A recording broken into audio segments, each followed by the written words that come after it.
Hello, everybody, and welcome back to the Pro Wrestle Zone podcast. Of course, it is your boy, and the Beast 94, and joining me at this time, as always, the DVD Freak. And if it's just us two, you already know why we're here. We're continuing on with the 2002 pay-per-view rundown with the granddaddy of them all, WrestleMania, specifically WrestleMania 18. And this event took place March 17th of 2002 in the Sky Dome in Toronto, Ontario, Canada, with attendance of 68,237 fans, supposedly. But Yeah. you never know. It could have been more. Could have been more. Now, something that I do like about this WrestleMania is, with ECW and WCW closed and, the whole invasion angle wrapped up, the company had their most talented roster to that date, just to put it simple. And, it was coming down to the fact of, Triple H coming back from injury. The NWO had arrived, which we talked about in the last episode. Steve Austin's career was nearing to the end of his run. And Chris Jericho was on top and, just so much more. DVD Freak, what do you think about this pay-per-view? Oh man, I don't think we have enough time to. Listen, this is one of those love-hate pay-per-views for me because the time period I love. 2002. It's not the best year for WWE/F, but it's just always been my personal favorite. That early Ruthless Aggression era. It kind of, the Attitude Era is just kind of there for me. And, I'm a huge Golden Era fan. But, this kind of solidifies me being a wrestling fan in 2002. And this WrestleMania, I would have done it completely differently. I would have booked 2001 and 2002 completely fucking different. This really should have been the culmination of the invasion. Yeah. Survivor Series 2001, great fucking pay-per-view. One of my favorites. But that really shouldn't have been the climax to the invasion. You have little seeds planted at WrestleMania 17, have it go a year long, have WrestleMania 18 be that big blow off, no matter what the result is. And you know what? Speaking about the whole invasion angle, the invasion angle was supposed to start at WrestleMania 17. I guess the WCW guys were supposed to be involved either in the main event or the match between McMahon and Shane McMahon. I think somebody had spoiled the plans or somebody had hyped it up, and decisions were, reversed. So they ended up changing the script there. On that note, though, this actually was the last WrestleMania under the WWF name before changing it to WWE in early May. But going along here, let's get on to the first match. Making his second opening Intercontinental Championship match, William Regal taking on Rob Van Dam, or should I say defending the title against Rob Van Dam. Now, obviously, as I just said, this was back-to-back years opening the show in an Intercontinental Championship match. As the year prior, William Regal was against Chris Jericho in the opening match. And you know what? This match was okay. I mean, it had an awkward start, but it was a short match. Let's just put it at that. It was short and sweet, and it was a good way for RVD to win his first major title in WWE. I know he won the Hardcore Championship, but I wouldn't really consider that a title I would take under consideration as serious. But other than that, obviously, RVD, he avoided the brass knuckles attempt, and he hit the 5-star frog splash for the win. So, what do you think of this match? First of all, I wanted to ask you about the stage. It's very divided. People either hate it or love this stage. I think it perfectly fit the time period we were in, and I personally liked it. I wanted to get your thoughts on it. You know what? I didn't mind the ring, but I think what made the stage tolerable is probably the attendance. Because obviously with the attendance and everything, that's what hypes up the whole show. But I think they could have done a little bit better with the entrance ramp I kind of just thought it looked kind of bland. Obviously, they did a little bit better. Well, obviously, a lot better at WrestleMania 17. Oh, yeah. But obviously, this WrestleMania had a lot of live performances. You had Drowning Pool, you had Saliva, and I believe you had Motorhead too with Lemmy Yeah. singing Triple H's theme. Singing. Yeah, singing. Just kind of Singing. mumbling. He forgot the words, so he just started mumbling it. And I tell you, because I am a big fan of the early Drowning Pool back when Dave was still alive. Oh, yeah. But practically those three bands is what made, WWE popular when it came to its music popularity, along with Limp Bizkit as well. But as far as I'm concerned, when it comes to the stage and the presentation, right on the top of the entrance ramp, I think it was just all about stage performance. They didn't really care about having some type of display or maybe any type of like logo or just like presentation that made the show like, oh, that's a nice entrance, But obviously they didn't care about that. So, Yeah. but it was tolerable. I'm not a big fan of live performances because, dude, I'm an old school wrestling fan, and it's WWE. I understand, Vince. It's an entertainment. It's sports entertainment. So you got to have the big names, the big bands at the time. But I don't know. I'd rather see. It's like the opening match. I'd rather see a solid 20-minute match with these two. Knock out some of the stupid live performances, and let's get some good wrestling. But Right. I digress. That's rant number 1 of this video. But the first match, I love William Regal and I love RVD. I think if you gave them the time, they could have crafted a masterful match. Right. And they did what they could in the time they had, so I give them credit for that. But like you said, awkward start. They didn't have the best chemistry, but I feel like they needed to feel each other out and really kind of, because it's the first match, so they're probably just scrambling some kind of match together, So, well, you know what? On the positive side, I mean, they did pack a fair amount of back and forth action. And honestly, when it comes to RVD knows how to take a good bump. And if you saw the sick bump that he took from the half Nelson suplex, it was like, wow, yikes. Well, William Regal knows how to give a bump, and RVD can take a bump. So yeah, it's that exactly. Yeah. But honestly, I think that match could have been a little bit better. But for an opening match, it was very tolerable. But let's go on to the second match here, which this match, I enjoyed this match. Kind of a twist and turn, but other than that, it wasn't bad for what it was. We had the European Championship on the line between Diamond Dallas Page and Christian. And first thing I want to say before getting into this match, how did Christian always come out with dope music? Like, I always felt like he had the best theme song. I will tell you what, if anyone ever asks me what my all-time favorite entrance music is, it's the 2005 female version of Just Close Your Eyes. Yeah. He had the best entrances. He knew how to walk out like a prick.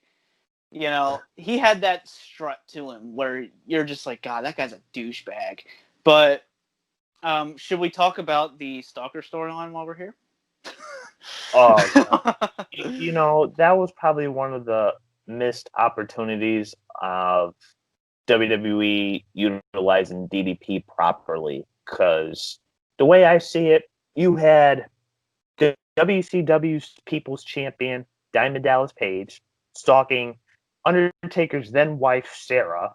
And then you have him coming out in a motorcycle, mask and everything. He's going incognito here. He's like, all right, hopefully everybody gets a pop. Everybody loved it. And then you would expect them to have this ongoing heat at King of the Ring.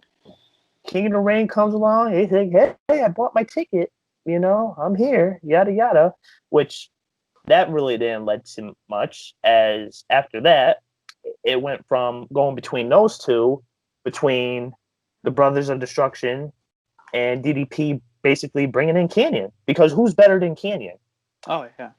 Yeah, but you know what? That was definitely a missed opportunity, because the way I see it, if they were to have booked SummerSlam correctly, I would have had People's Champion against People's Champion, The Rock versus Diamond Dallas Page.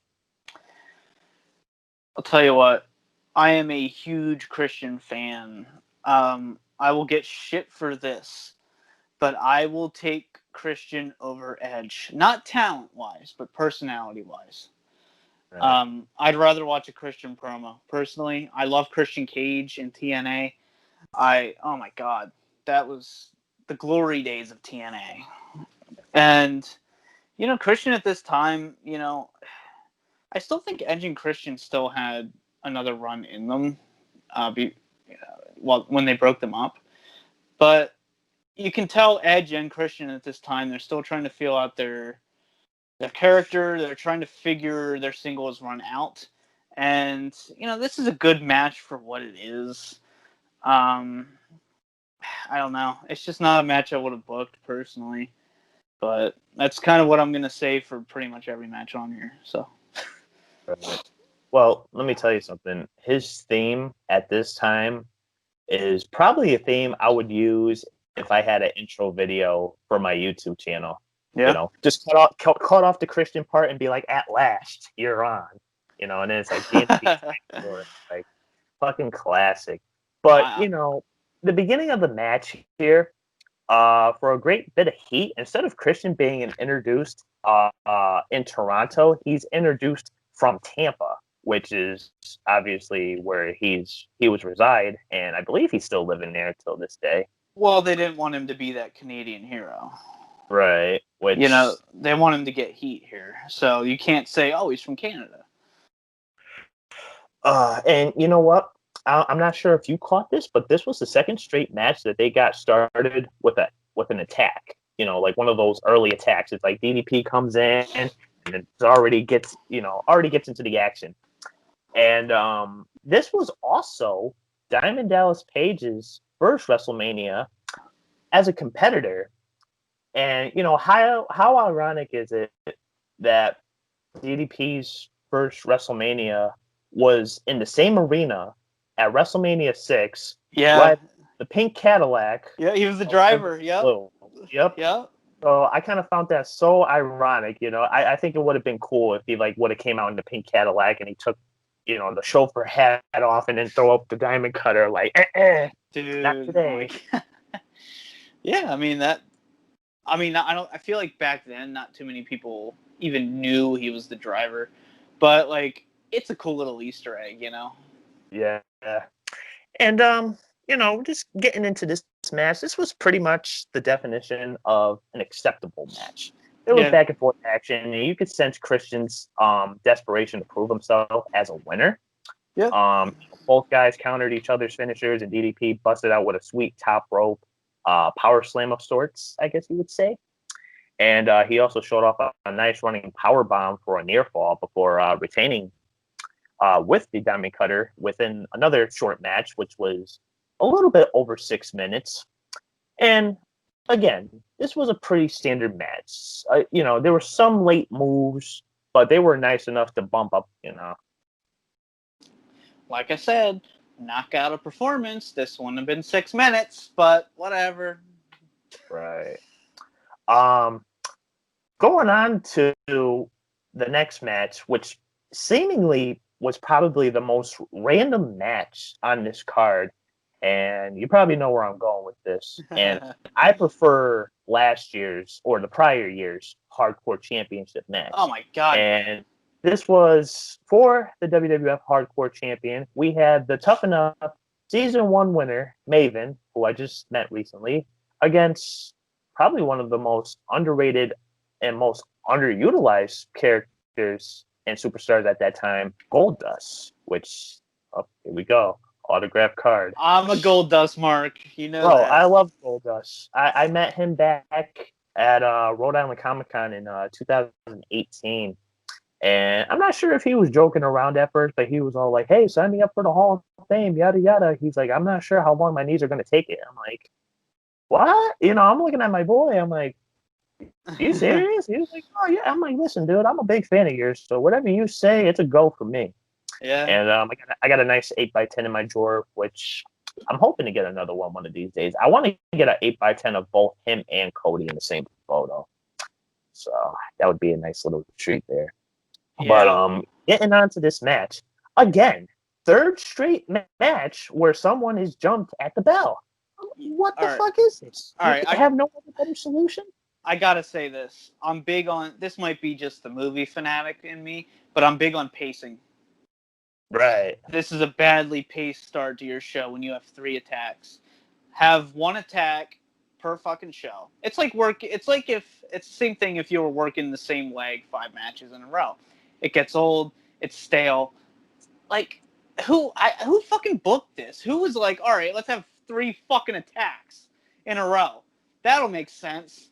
Like Uh, God, this is why I don't like the Attitude Era. And technically, this is. I mean, it's tail end Attitude Era. Like this is very close to transitioning, but still, come on. Honestly, I would consider.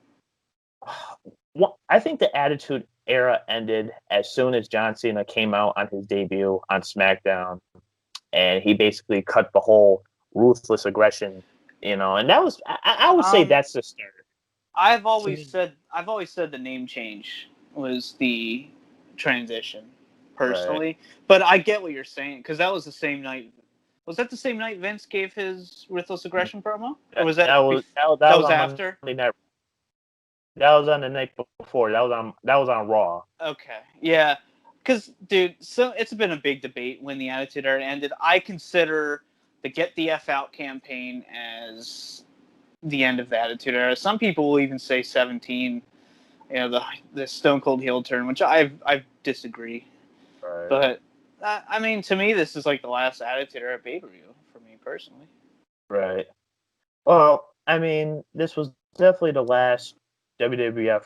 The last WrestleMania under the WWF name, but the last official WWF pay per view was Insurrection. Yeah. But you know what? There wasn't much that happened in this match. I think the highlight of this match was Maven drop kicking a gold tinted trash can onto Goldust, and Goldust several weapons painted gold. And then you get both men. It's like the gold Cadillac. Right. Oh my gosh, Goldust with his signature gold possessions. But you know what? This match was worthless. You get both men knocked out, and Spike Dudley runs to the ring with his own referee to win the title.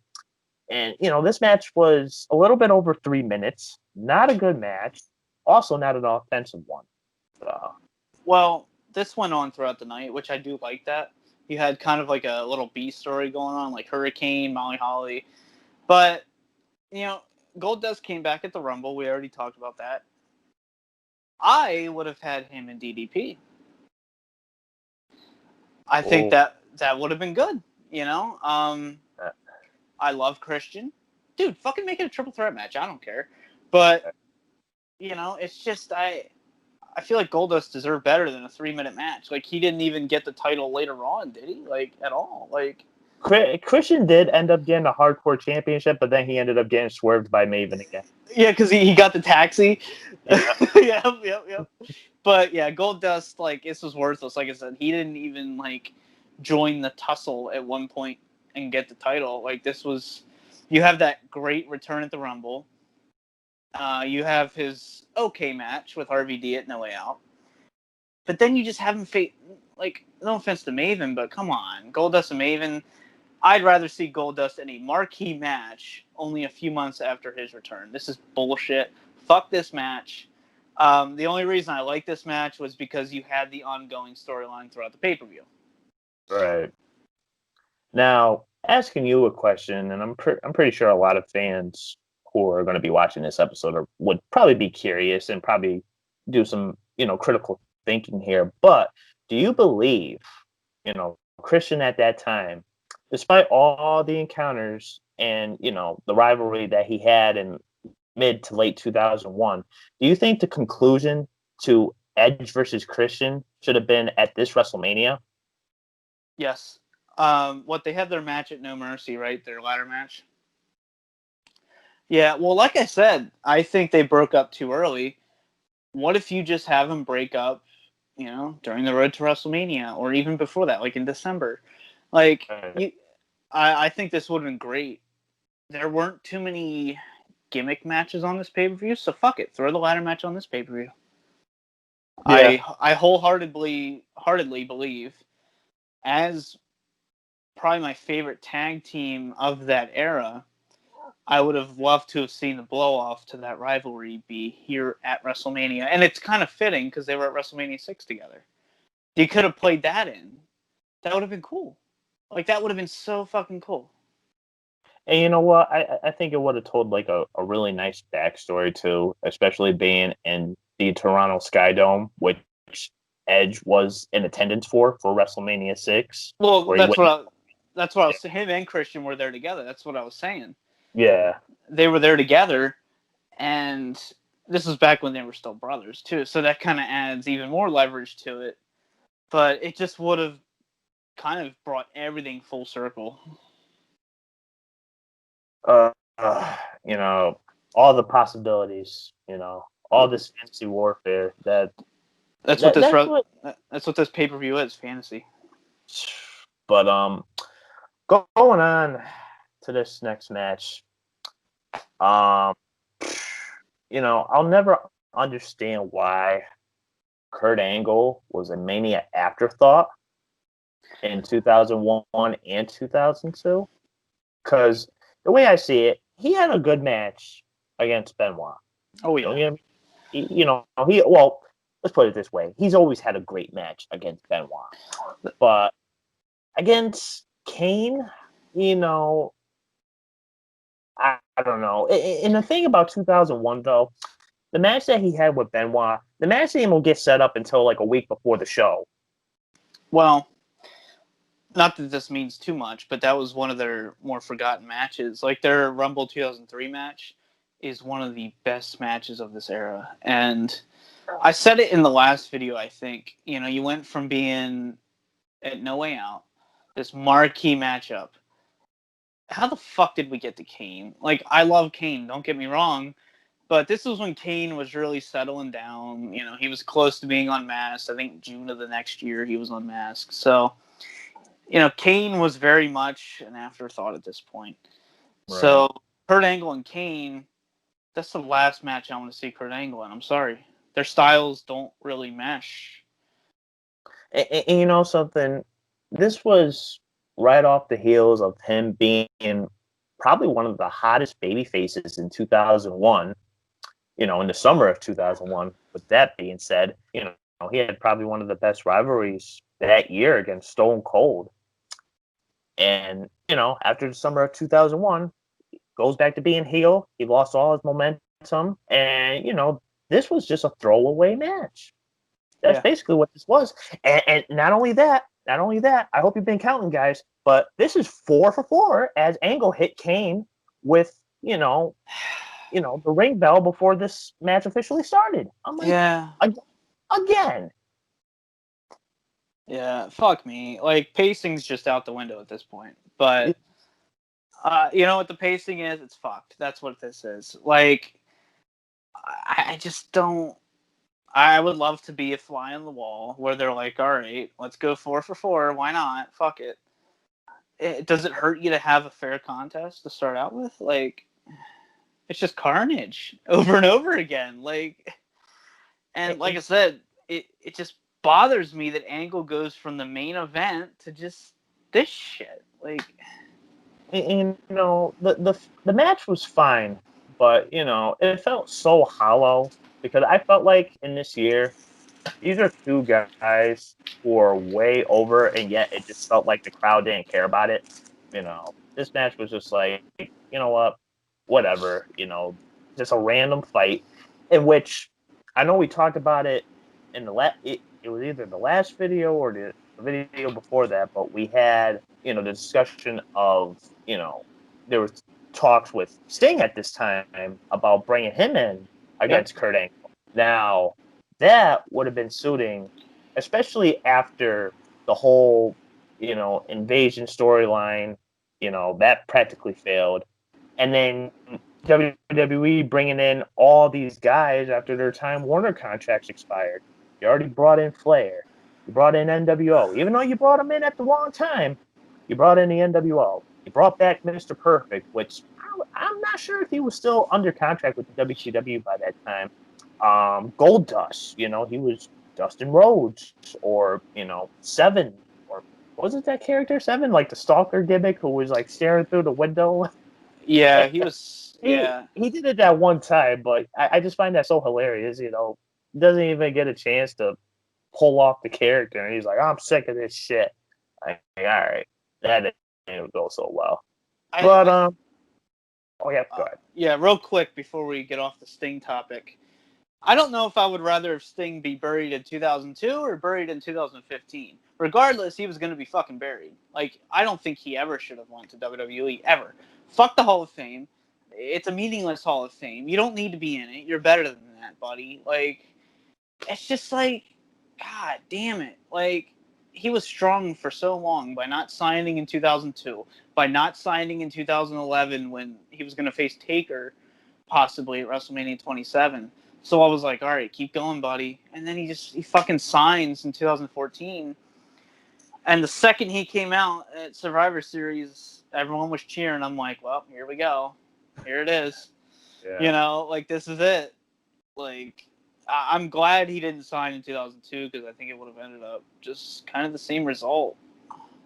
Right. But Kurt Angle and Sting pre-TNA would have been great. Oh, definitely. And, not saying that they didn't have some, classic matches in TNA. Oh, they did, yeah. They're, honestly, I would probably say their Bound for Glory match in 2007 was probably one of my favorite matches of theirs. Yeah. But, going back into this match, I think, the one spot that I really enjoyed in this match was Kane hitting an Enziguri, trying to escape Angle's ankle lock, which was probably the only good thing about this match. But the final exchange that we saw was Angle using the ropes for leverage for a pin to steal this, and over almost an 11-minute match. Like I said, another match that was acceptable, but it felt so hollow because, like I said, these two were, two superstars who were very over at the time, but it was just like one of those matches where you had two superstars in the same match, but, at the wrong time. The way I look at it, it's a match. Yes. That's all it is. But going in to our next match, probably our favorite match. I know you've said it, I've said it, and probably one of the most underrated matches in WrestleMania because you really don't hear about this match. Yeah. And that is the street fight with Ric Flair taking on The Undertaker. And hey, guess how this match started? Was this a street fight or was this just no DQ? I thought it was just no DQ. It doesn't matter. I'm pretty sure this is a street fight. Let me same look rules. back. It doesn't say on the DVD. I always thought it was just no DQ. That might be Right. that might be a Mandela effect. But yeah, we start off with an attack. Here we go. 5 for 5. 5 for fucking 5 right there. But you know what? Big E said it best. 3 ain't enough. I need 5. So got 5. But this is my favorite streak match. Look, let's be honest. Shawn Taker from WrestleMania 25. Yeah, I know that's better. But come on. This match, to me, I would watch this any day over that. This may be like a 3.5 star match, where the other one might be, Meltzer gave it 4 3/4. Some people say it's 5 stars. Some people say it's the greatest match in WWE history, which obviously you haven't seen Austin and Brett. But I digress. This match was great. I love the build-up. Oh my God. This build-up was more fun than the match was. I love this build-up. He's just attacking people. I think David Flair, Yeah, like that. Frank He's just sitting there like cross-eyed, hyperventilating, and Taker's giving this promo to the camera. David's busted open. I love this rivalry, and I love the match. But you know something, it did make sense for Ric Flair to rush into the ring, in a bitter feud like this. And this match was red hot. You get Flair busted open, signature Flair getting the blade. Yeah, when isn't he bleeding?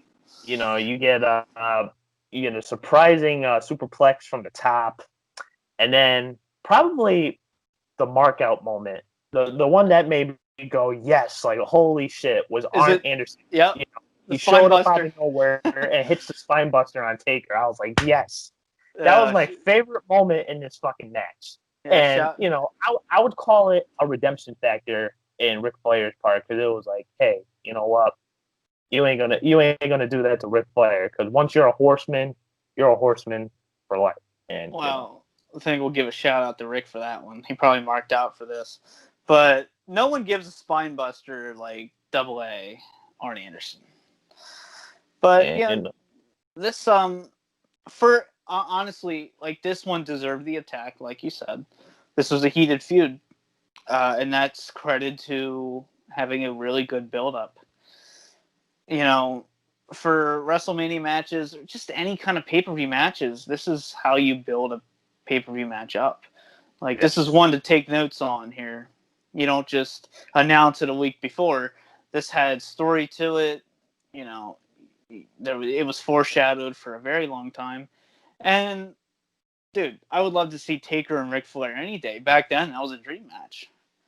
That's a match you never thought you'd see in 2002. And I'm not the biggest biker Taker fan, but I think I'd rather see a biker Taker than a dead man versus Ric Flair. So I think biker Taker actually added to the match with Ric Flair compared to how the dead man would have added to it.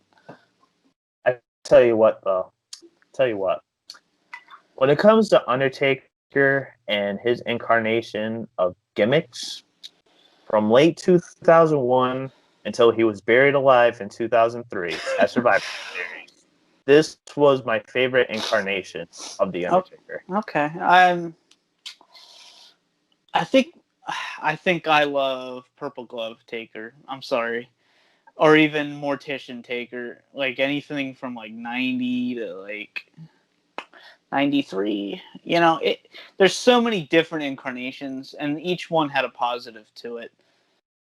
But I even love like 2005 Taker.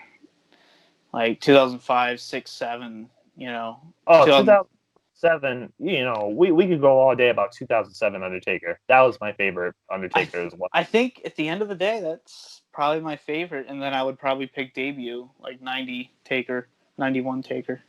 Right. But overall, this was a good old school match. And Undertaker wins with a tombstone, in which this match went almost 20 minutes. Flair takes the tombstone after he fought off the last ride, which was surprising. And they had a slow build up, and the crowd was into it. Let's just put it that way. Why? I wanted to ask you quick. I don't want to like dwell on this too much, but why do you think this is such a forgotten match? Nobody talks about this. Probably because of Undertaker's gimmick. That's the only reason I could probably put it.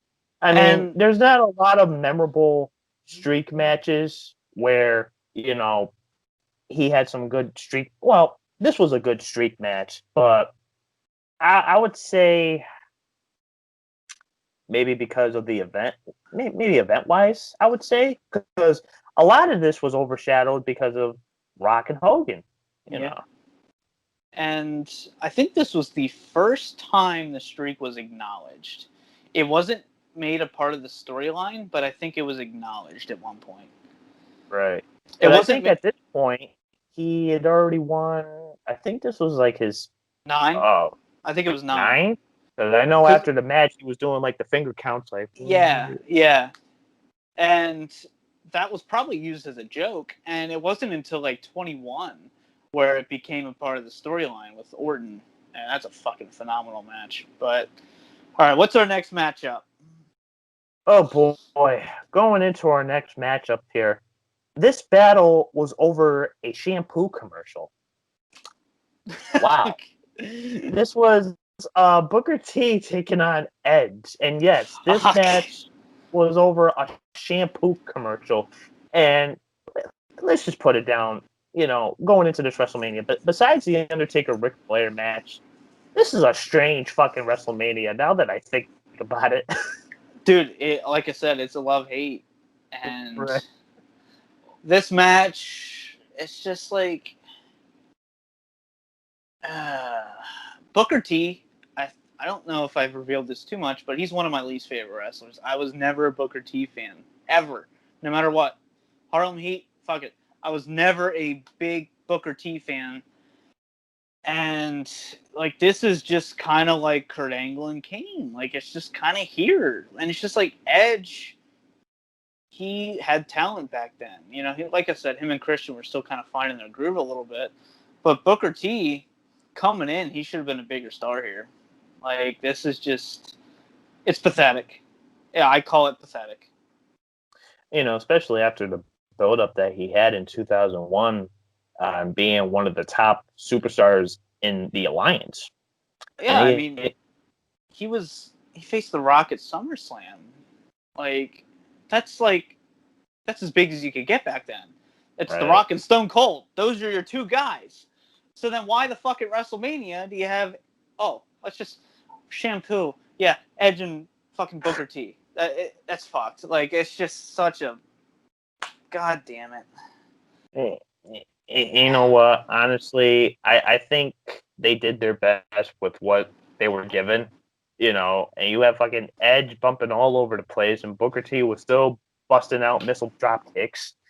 Just some strong back and forth throughout this, I would say. The crowd didn't really get into it, even when Booker T cleanly jumped over the spear, which, hey. Cool. Yeah, whatever. So, I think Brock Lesnar did it in a much more impressive fashion about 15 years later, I guess we would probably say. Yeah. But you know what? Which other than he would debut the next night on Raw. Oh yeah, you know what? That's something I wanted to get into. So, talking about this WrestleMania, I remember, I think Paul Heyman, he was giving out some type of speech to a crowd, and he was talking about WrestleMania 18, and there were speculations that Lesnar was supposed to debut here at WrestleMania 18, but there was something else besides that. Besides that, we also had speculation that Chris Benoit was supposed to make his return at this WrestleMania under the wing of Paul Heyman as his manager. God, don't tell me that. I'm serious. That was like the one thing that he said. I'm gonna have to look up the video again because that's like one of the things where I'm kind of like, that actually happened. Chris Benoit is my favorite wrestler of all time. Could you imagine? And I've always said the only problem with Benoit is he needed a mouthpiece at times. Right. Oh my god! I think I watched that video a little while back. I like it. But god damn it! Could you imagine Chris Benoit with Paul Heyman? That would have been son of a bitch. That's my favorite manager of all time, and then you have my favorite wrestler of all time. Like fuck me. And you know what? I think that could have been a good resurgence for a WWE version of the Dangerous Alliance, or you probably maybe like the Heyman Alliance. You have a fresh rookie, Brock Lesnar, who would go on that headline most of the rest of the pay-per-views of 2002 and onward. Becoming WWE champion at SummerSlam, and then you had the return of Benoit. And the way I see it, I think this would have been a good build-up return for Benoit if, I don't know, maybe he would have interfered in the Kane-Kurt Angle match. Yeah, I mean, When did Benoit actually return? Do you know? Uh, he had to return probably like late 2002. I would have to Well, say. he was at SummerSlam. I know that. Right.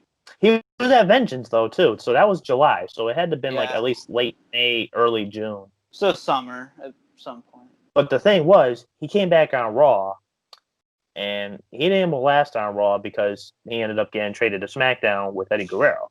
That's for the best. And the thing was, he had brought over the Intercontinental Championship from Raw. So the Intercontinental Championship was an exclusive SmackDown title until RVD won it back at SummerSlam. I'm a SmackDown guy. I'm a SmackDown 6 guy. Come on. Hey, listen, I am too. So Yeah. we have a lot in common, my friend. But going into this next match, you can fairly say we have a lot in common when it comes to this matchup too. Oh boy. Stone Cold Steve Austin versus Scott Hall. This is why I drink, folks. This is why I drink. Like, here, cheers to this. Oh God, I don't want to repeat myself. I've said it in the last 2 fucking reviews we've done. This match is the biggest mistake on the card for me, and I don't blame Austin walking out one bit. I actually watched the JR podcast recently where he was talking about Stone Cold walking out. And this was a big proprietor to that. And, like, I understand. Like, this is bullshit. How hard is it? Stone Cold and fucking Hogan. Look, we'll get to this later, Rock and Hogan thing. But to me, Stone Cold and Hogan was your match to book. You have the biggest wrestler in the entertainment aspect, Hogan. I consider Bruno Sammartino to be like bigger than Hogan, but in completely different ways. Right. Completely different. There's a difference between WWF and WWF. So, Of course. and you had Hogan, who was that's WrestleMania, Hulkamania, and then you have Stone Cold, who literally saved this fucking company. That's your match, not fucking Scott Hall. Like, god damn it. Like, I like Scott Hall and everything. Not really this version of Scott Hall, but god damn it, this is why I drink. Well, Go ahead. let's put it this way. By this time, when Scott Hall came back, he was on his best behavior because obviously Yeah. by this time he was going through all his, addictions with drugs and alcohol, and he had already been arrested on, multiple occasions by this point. But this was such, Steve Austin fell far from his huge main event last year. Like, how do you go from being the main event of WrestleMania 17, having one of the biggest heel turns in WrestleMania history, which, if I recall, that might have been no, there was other heel turns by then, but I remember like the first official like WrestleMania heel turn, and it was with Rick Martel and Tito Santana at WrestleMania 5, and that's where the model gimmick practically was born. But it was like, by this time, the NWO wasn't even interesting at all. So at this point, this was practically a waste for Austin. And, oh, watch out. We have a special enforcer in this match. Big Daddy, I break my quad 4,000 times, Kevin Nash. Walk into the ring. And here we go back on the trend with Austin jumping hard during his entrance so that the trend keeps on going. The trend's back. We were good for one match, but Jesus, Well, and that set the tone.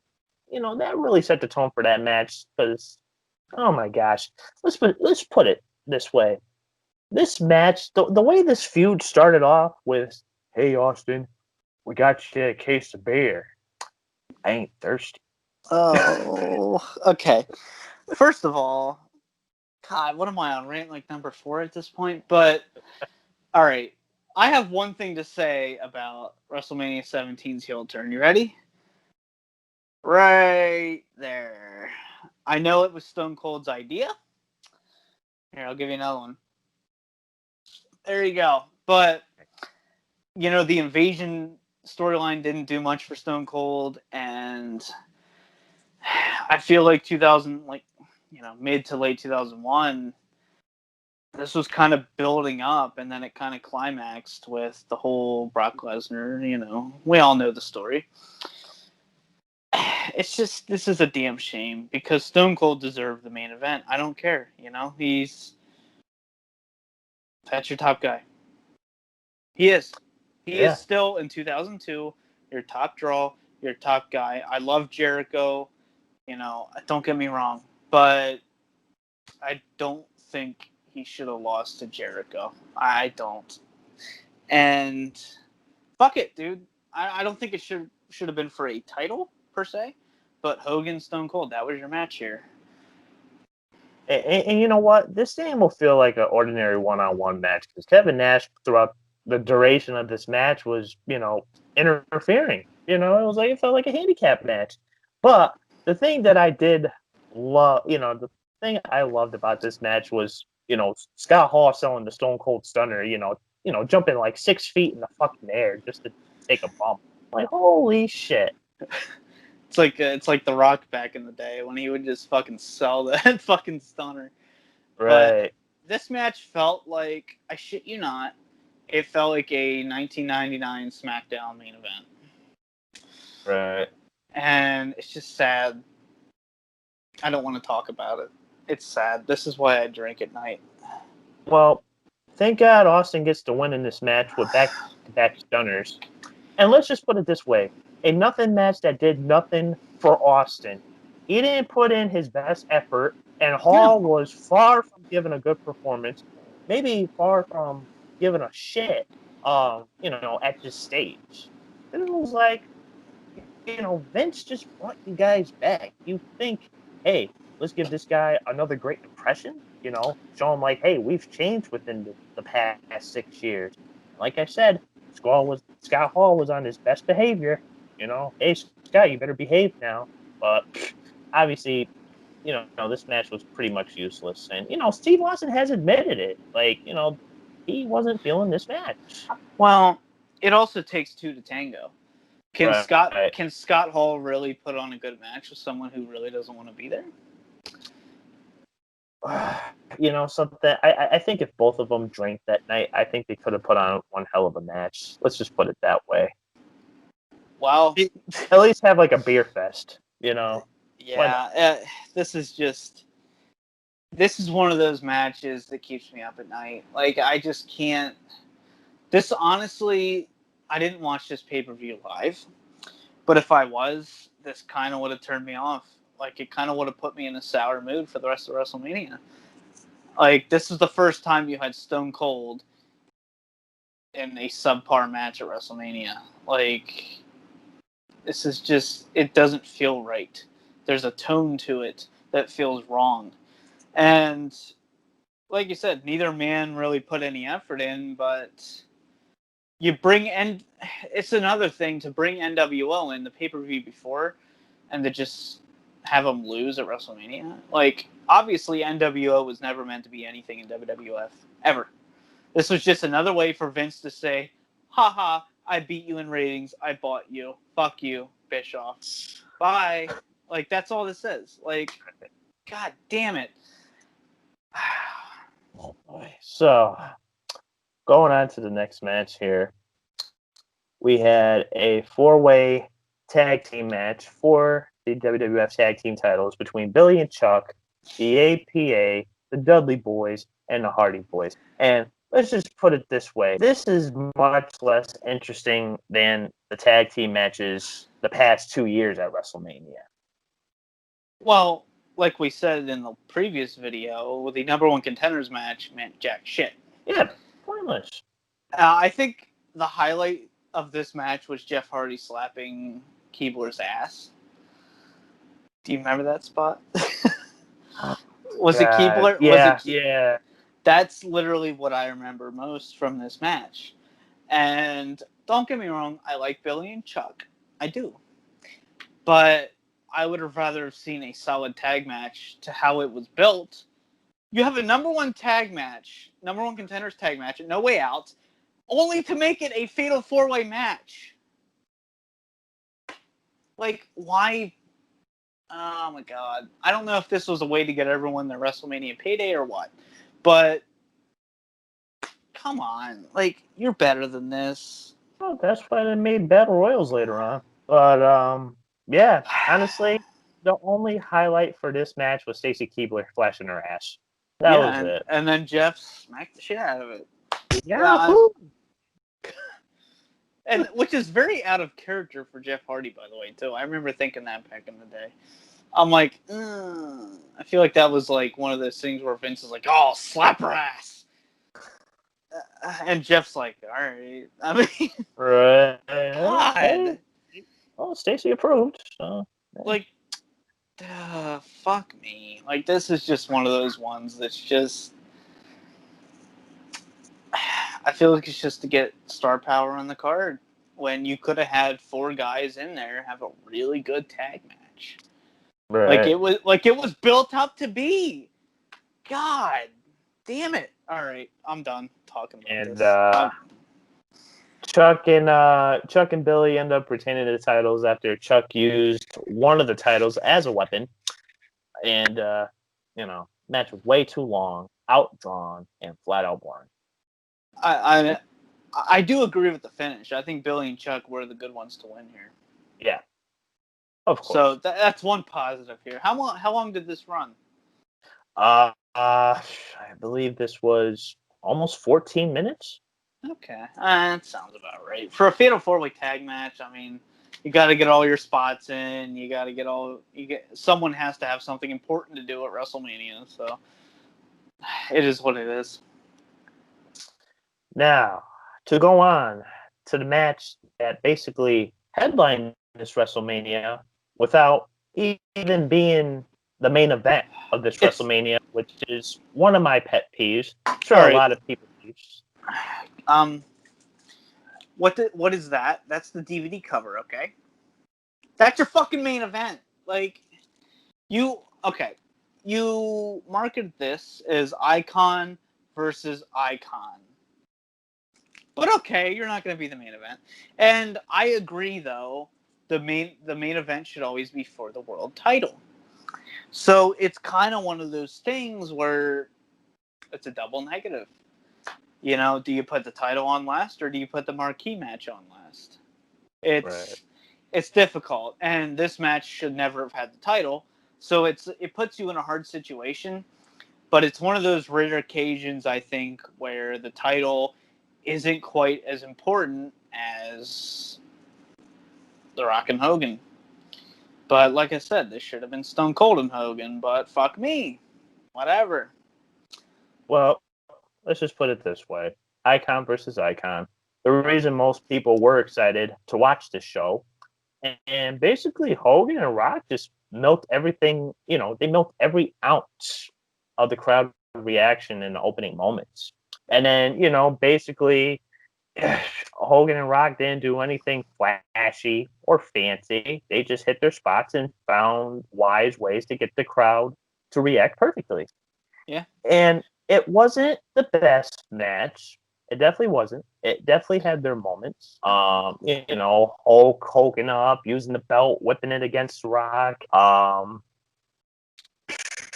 Rock kicked out of the leg drop, which was a huge, I think, to their disappointment, at least to the fans' disappointment, because I'm pretty sure they would have wanted their, Hulk Hogan to win, especially after not being, in the WWE since mid-1993. Well, I was going to ask you, let me make my point real quick, then I'll ask you this question. Okay. This match, to this day, it's still fun to watch just because of the crowd.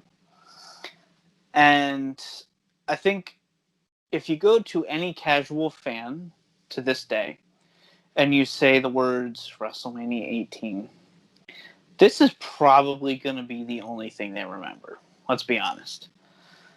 But my question to you is, who do you think should have went over? Well, the way I see it, I think they did a good move with Rock winning. I I agree. would have, yeah, I would have stuck with the same stipulation. Rock, getting over against Hogan, especially, this was a passing of the torch, so to say, because Hulk Hogan was the main eventer for the WWF for over a decade. Yep. And, you had Stone Cold too, who practically, took the spotlight after Hulk Hogan, it was mainly like Shawn Michaels, Bret Hart. But even after those guys, it was mainly Stone Cold. And after Stone Cold, it was competition between Rock and Triple H. So when Hulk Hogan came back, he was like, hey, this is my playground. You know, you may have ran this playground for the past couple of years now, but I'm the one who created it. So the way I see it, it was a good way to get The Rock over. And the only thing I didn't like about this was obviously the whole NWO segment. Paul and Nash coming out. Oh, hey, what the hell are you doing? Rock and Hogan showing some mutual respect. Like, hey, good match. But NWO wasn't putting up with Hogan's shit, and they attacked Hogan. Rock came back to assist Hogan, and that was basically the departure and the downfall for the NWO.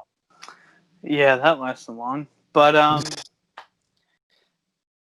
like I said before, I promise this is my last NWO rant of the series. I would have had Hogan return red and yellow. This is the NWO had no business being in WWF, and that's a good thing for them. So, that being said, I have one other question for you. Yes, sir. Stone Cold and Hulk Hogan, who would you have put over?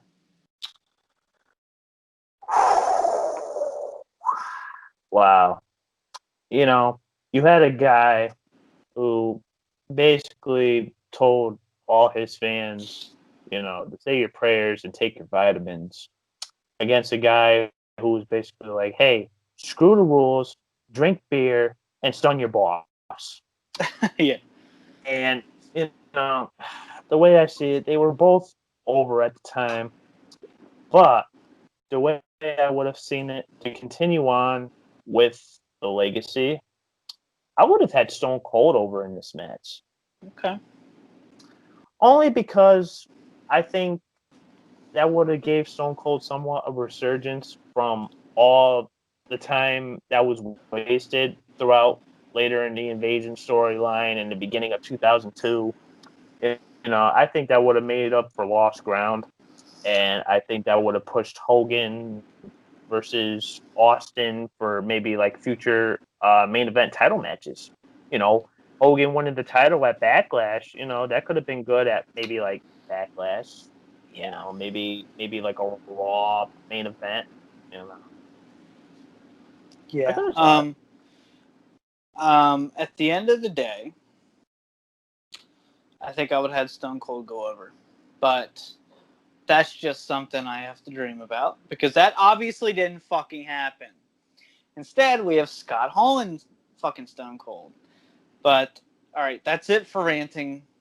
But I can just see Vince in the back now, like, well, Scott and Steve, they drink beer. Put them in a match.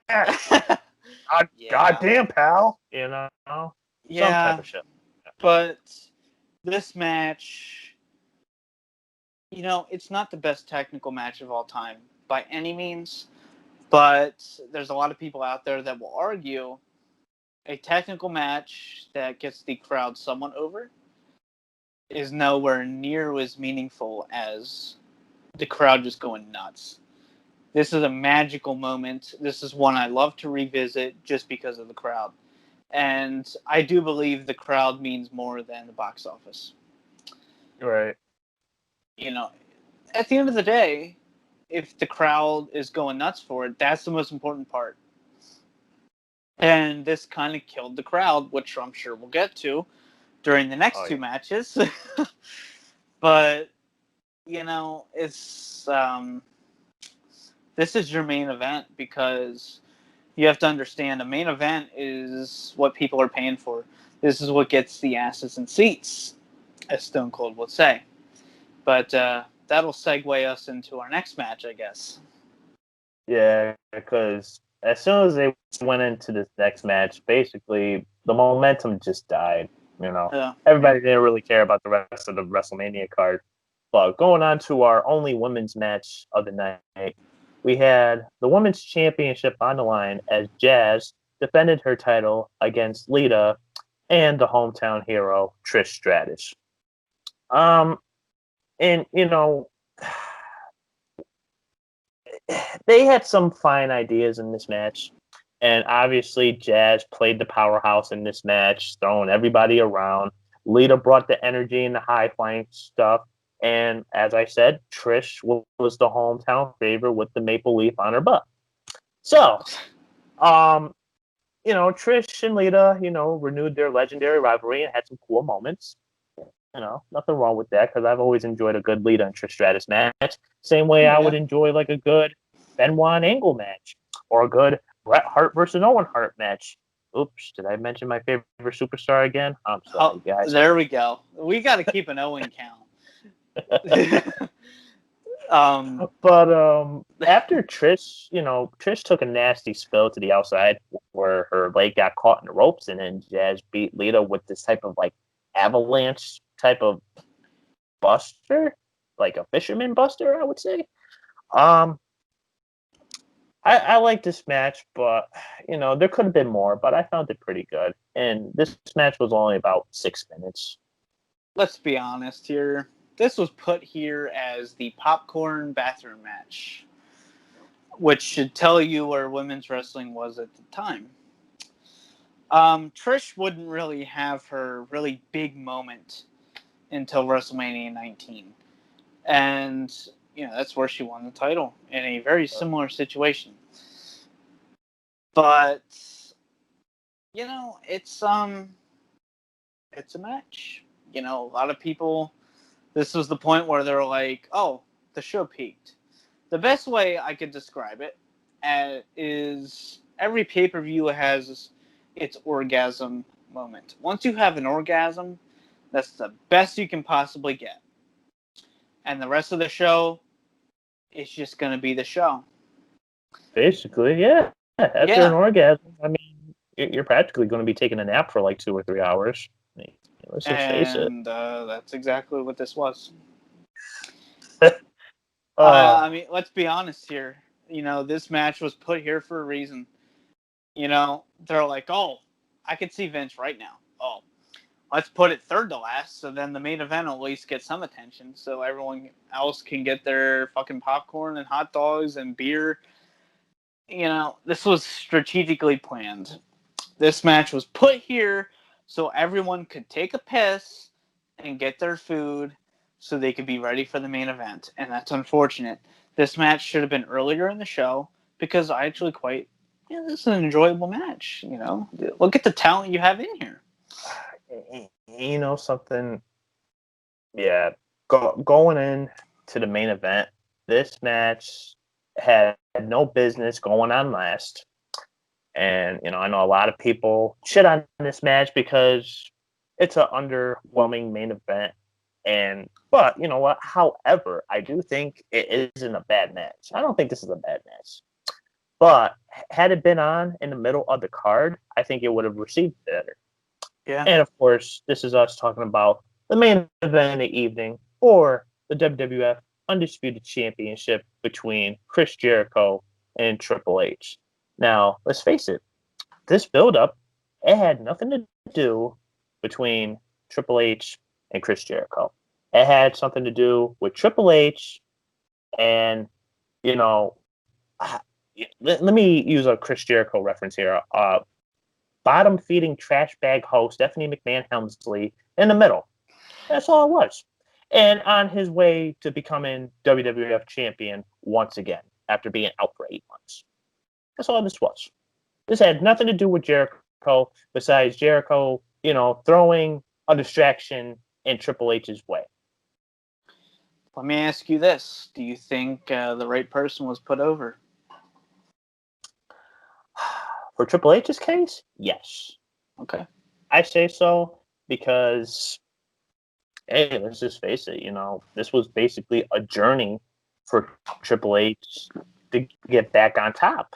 Not saying that he would have lost his stuff if he would have came back, because let's just face it, after the whole power trip versus Chris Jericho, Chris Benoit match on Raw, that was pretty much it. It's almost uncanny how similar this is to WrestleMania 25, where you have, it's actually very similar. Shockingly, Shawn and Taker was, I think, third to last at WrestleMania 25. You had Rock and Hogan third to last, and then you had Triple H in a very predictable main event. Obviously, Triple H is going over here, and obviously he was going over at 25.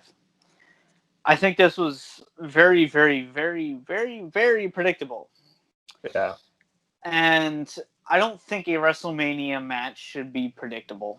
At least the main event, I should say. And this is just, I don't know. This felt like the main event to maybe like a Vengeance or a Backlash. Not Backlash. Like a Great American Bash. Yeah. It's a very predictable main event that obviously didn't sell tickets. And I think another thing that made this match very lacklusting was the fact that, all right, Triple H was a babyface, but he wasn't a compelling babyface at this point. It was just more of just getting Triple H back and hyping him up, basically. Yeah, I mean, let's be honest. If Triple H wasn't injured, do you think Chris Jericho would have ever won the titles? You know what? The way I see it is, I think it would have been a better opportunity to have Chris Jericho win his first title when he came back in like 2007, 2008. Yeah. Because I enjoyed that run better than this one, because, I mean, the matches that these two had in 2000, I think, I mean, this combination I didn't really like. I didn't like the combination between the two. I mean, yeah, they could cut good promos against each other, but, I think them just being in the worst predicament of being in the main event after having one of the biggest matches in WrestleMania history is what killed it. Yeah, I mean, let's be honest here. I would put this as, to this day, the third biggest WrestleMania match in history. I would put Hogan Andre number 1, Warrior Hogan number 2, and then Rock and Hogan number 3. How the fuck do you follow number 3? You don't. Let's be honest here. How many people bought this pay-per-view looking for Chris Jericho Triple H? Honestly, nobody. So it's just like, this felt like a throwaway match, and I think it was very obvious Triple H was going over here. It's so obvious. He was the winner of the Rumble. This was his big comeback. And I kind of felt bad for Jericho here because, sorry, but he's a better talent than Triple H. And he just kind of gets thrown to the side. You have this horrible build-up, this horrible storyline. And this just does not scream WrestleMania main events to me. This, to me, is one of the worst, not match production-wise, but just meaningful-wise. This is one of the worst main events in history for WrestleMania. And you know what? I agree. But you know what? I remember thinking highly of this WrestleMania, but I mean, this was pretty underwhelming. Let's just put it that way. You had Rock and Hogan, who basically overshadowed this entire card. Because you gotta look at it this way: matches like RVD versus Regal, Booker T versus Edge, and Kane versus Kurt Angle felt like they belonged on a Monday Night Raw show. Yeah. And you have to look at it this way. What's the WrestleMania main event meant to be? The culmination of that season. I don't want to say year because obviously it takes place in March or April. It's the culmination of that run of WWE/F. Right. I look at WrestleMania 5 as the perfect example. That was the culmination of a storyline that lasted so long. That is, WrestleMania 5 to me is the perfect WrestleMania main event, regardless of the finish. That is a storyline that went for so long, and that was the culmination and that feel-good moment. Whereas this is just like, all right, Rock and Hogan went on, might as well go home at this point. Fuck me. Like, God And damn it. and that's the thing too with this WrestleMania. That was the only memorable thing about this WrestleMania when it comes to memorability was Rock versus Hulk Hogan. And another thing that maybe other fans can probably think of was, hey, Triple H won the Undisputed Championship that night. I'm sure people didn't really give a shit about the match, but they knew that Triple H won the titles that night. And then for fans like ours, is Arn Anderson coming out of nowhere and hitting Buster on the That's Undertaker. just that's a magical moment. But yeah, like I said earlier, if you ask a casual fan, if you just show them or even talk to them about WrestleMania 18, there's realistically only one match they're going to remember, and that's Hogan and Rock, icon versus icon. That's what this pay-per-view was built around. And quite honestly, I might be in the minority here, but I fucking hate how this match came to fruition. Just a little promo on Raw. Like, come on. Like, I watched the promo a few weeks ago on where where Rock confronted Hogan, asking him for this match. I was like, really? Like, I don't know. But it's one of the few times I will ever say the title should not have gone on last. And maybe that's my fault for, to me, the title should always be the most meaningful. But that's what happens when you're in the entertainment business, not the wrestling business. Sorry. And speaking of entertainment, this was the last WrestleMania under the WWF logo or the WWF banner of the World Wrestling Federation before they were renamed to World Wrestling Entertainment. And you know what? It's pretty historic, even though people really weren't aware of going through the name change of that time because nobody expected that. But at the same time, while Triple H versus Chris Jericho was underwhelmed, it did make history, and the result put Triple H like exclusively aside with him, Stone Cold, and Hulk Hogan as the only men to win multiple main events at WrestleMania. Yeah. Um.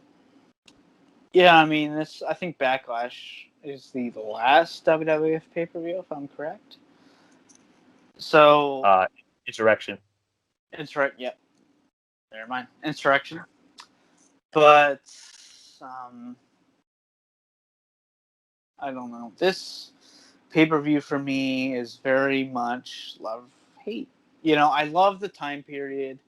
Look at the fucking talent. Like, this is literally one of the best rosters you can think of. And when you have that roster, you should have the best WrestleMania of all time. So I look at this WrestleMania as kind of a fuck up in terms of booking. Right. So, getting on to the grades, what would you give this? I'm going to let you go first because I'm very iffy about my grade. I thought about it, and you know, I've had multiple decisions, So have I. and this WrestleMania I would say is very well balanced because it definitely wasn't the best. I mean, it had booking decision wise, they made some rights with like Rock going over on Hogan, Triple H winning the titles, Steve Austin even beating Scott Hall, and maybe like Undertaker continuing on with the streak that wasn't really acknowledged until 2005. But if I had to give this a solid grade, despite this probably being one of my favorite WrestleManias, growing up. I'm gonna have to give this a B minus. Okay, that's close to mine. I was going with a C plus, so that's close. I think Yeah, at the end of the day, the thing I care most about is in-ring technician, and that may be the old school fan in me. There wasn't like an absolute shit match on this card. Even the hardcore title match had further implications on the pay-per-view, so I don't count that.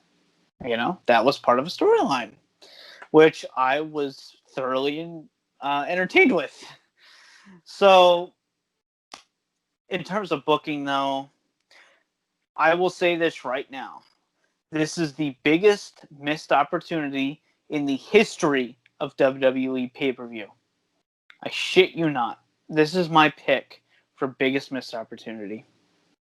yeah, and you know what? They had a lot of missed opportunities when it came to, you know, making some better booking decisions. Like, who wouldn't want to pay to see Austin versus Hulk Hogan? I'm Dude. not saying that, Rock and Hogan wouldn't have gone over, but just imagine maybe, I don't know, maybe a triple threat. I wouldn't have gone with a triple threat personally. I'm, That's a huge match, though. That is. Oh my God. Could you imagine Hulk, Rock, and Stone Cold in the same ring at the same time? Well, we got that at WrestleMania 30, technically. But I did mark out at that. But I don't know. I prefer one-on-one matches personally. I think there's more to be desired for that. But yeah, to me, as great as Rock Hogan was in terms of an attraction, I think it was the wrong decision. so something different I want to do now. We haven't done it on the last two episodes, but I want to do a little bit of fantasy booking here. How would you have booked this WrestleMania? Now, obviously, we said some matches like DDP versus Goldust. That would have been a pretty good European Championship match. Yeah. The culmination of brothers who grew up together to make it to WWE now facing each other off on the grandest stage of them all, talking about Edge and Christian. Like we said, maybe Stone Cold versus Hulk Hogan. Another one we could have got, honestly, maybe another Triple H versus Rock match, if possible. I mean, if Jericho maybe would have put the belts, dropped the belts to Rock at Royal Rumble, if anything. So what are you asking? How I would How would you would have booked this, and with all the rumors that were speculated to happen too, like if Sting were to came in, if Benoit were to have come back with Paul Heyman, Brock Lesnar making his debut, what are some matches that you would have booked for this Mania? I think I named most of them, but I'm not a big fantasy booker. Like when I watch wrestling, I don't fantasy book. Right. Personally, but right off the bat, I think Regal and RVD, I would have added a good. Sorry, I'm a purist at heart. I would have added a 10 minutes to that match. Like they could have tore it up. Stone Cold and Hogan would have been my marquee match, and Triple H and The Rock. I think it's hard to top their Iron Man match, their 30-minute Iron Man match. But Backlash, or was it Judgment Day? Oh God. One of the two. I know it was one of those. I think it was at DX in Your House, wasn't it?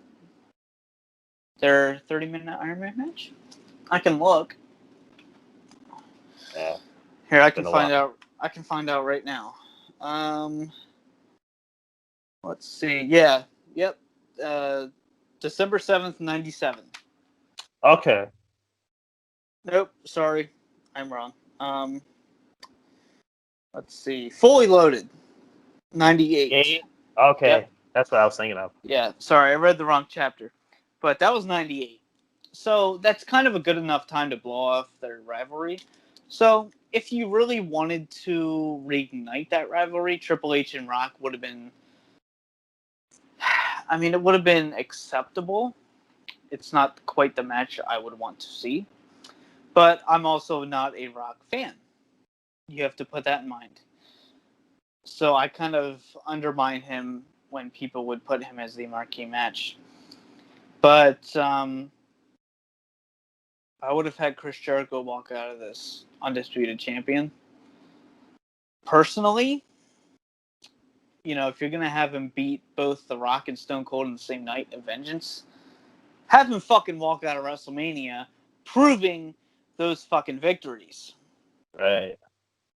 You don't just beat The Rock and Stone Cold in the same night just to lose to Triple H, a returning superstar at WrestleMania. Sorry, but you have to solidify those wins. I think that undermines The Rock and Stone Cold in a way. Because if you have somebody beat them in the same night, that's the biggest push you could possibly have. Ever. But we're just going to have you lose to Triple H in a kind of shoehorned storyline with Steph. But I wouldn't have went with Kurt Angle and Kane. Even if you had a rematch with Benoit, that one of my all-time favorite matches is their Rumble match in 2003.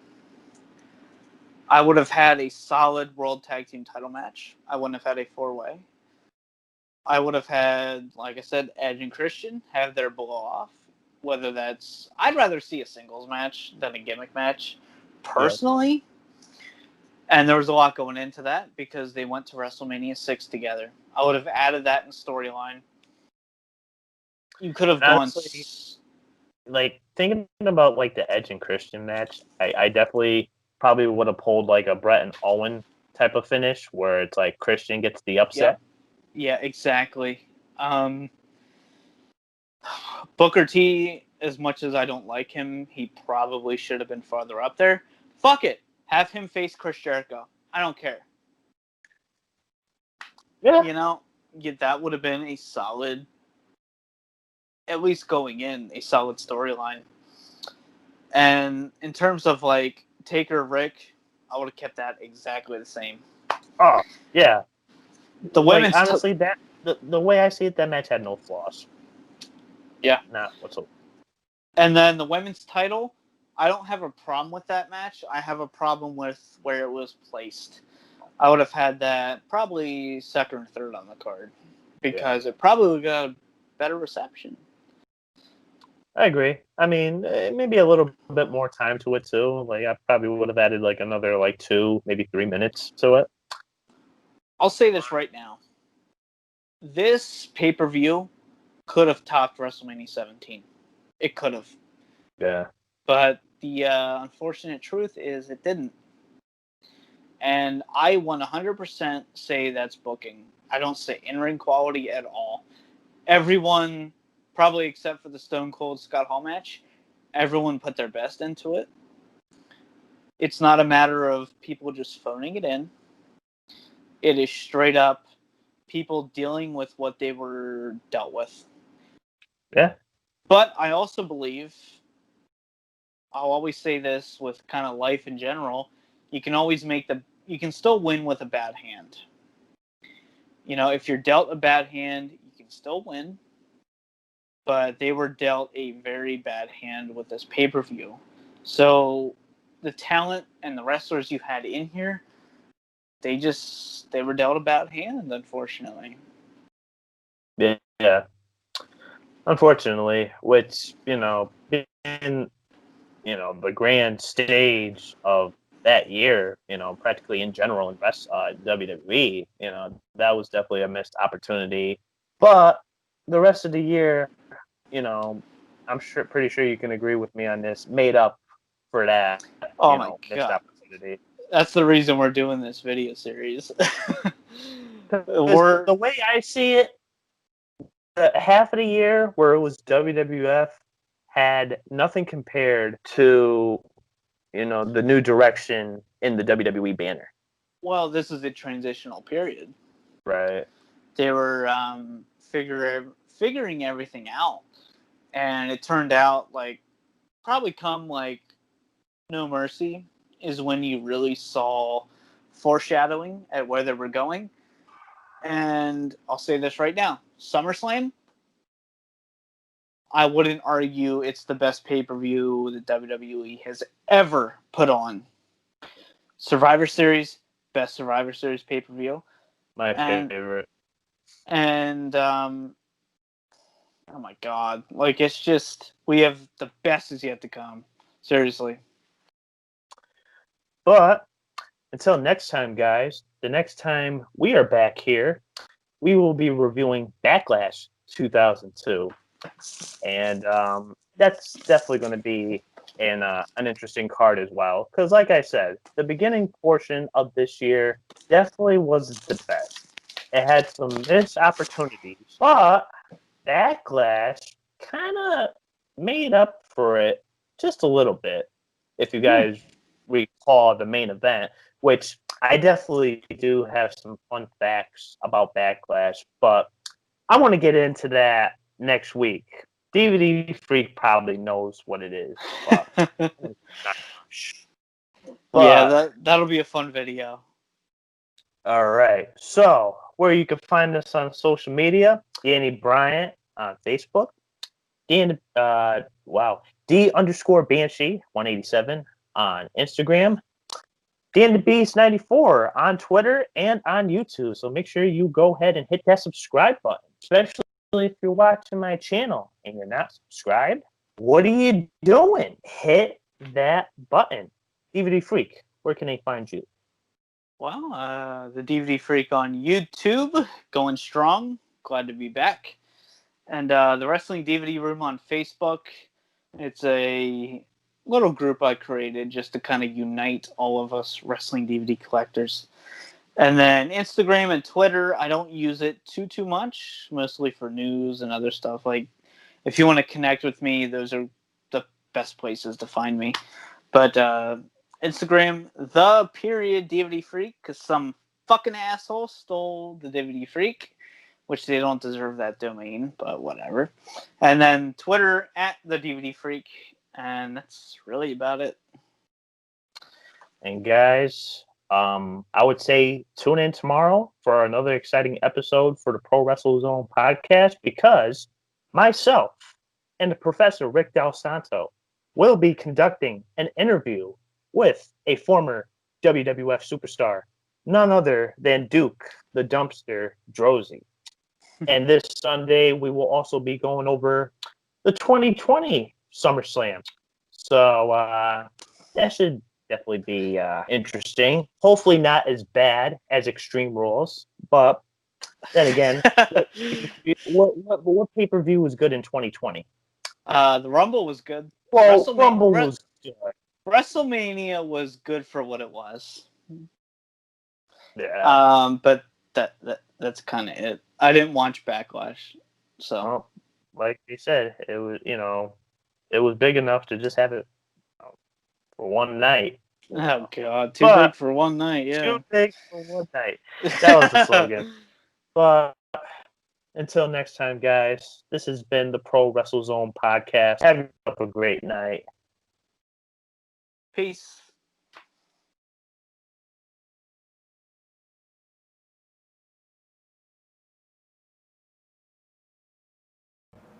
Welcome back, wrestling community. Welcome back to Chaos Corner. It's your old buddy, the guardian of chaos, Big Daddy. And I tell it like it is. I'll say that to say this. Breaking and trending news coming out of Paradise Alley Pro Wrestling. It's on. The date is set. Saturday, August 29th. Alley Fights. 3 big shows in one day. Fans down at the Paradise Alley Pro Wrestling Training Facility in the greater New Haven area. You can get tickets at ParadiseAlleyProWrestling.com. Fans, you're not going to want to miss it. I've been told by the Paradise 4 that masks will be required for all fans and workers in attendance. So I just wanted to throw that out there, fans. We're going to have 3 different shows full of talent from Paradise Alley Pro Wrestling stars and from all over the Northeast and New England area. 3 different show times. 3 p.m. to 4:30 for show number 1. 5:30 to 6:30 for show number 2, and 7 to 8:30 for show number 3. If I got the times correct, you know the Guardian of Chaos give me 5 spots. I'll screw up 4 of them. Here are the 3 show times. Show number 1, 3 to 4:30. Show number 2, 5 to 6:30. Show number 3, 7 to 8:30. And that proves it right there, but I consider that a compliment. So fans, 3 shows, 1 day. Paradise Alley Pro Wrestling. Alley Fights. Don't you dare miss it. I'll be back to announce the talent on all 3 different shows for August 29th. Fans, this is good news. This is breaking news. I know the fans are hungry. They want Paradise Alley Pro Wrestling to come back, and the Paradise 4 have gotten it done. Saturday, August 29th. Alley Fights. Don't you dare miss it.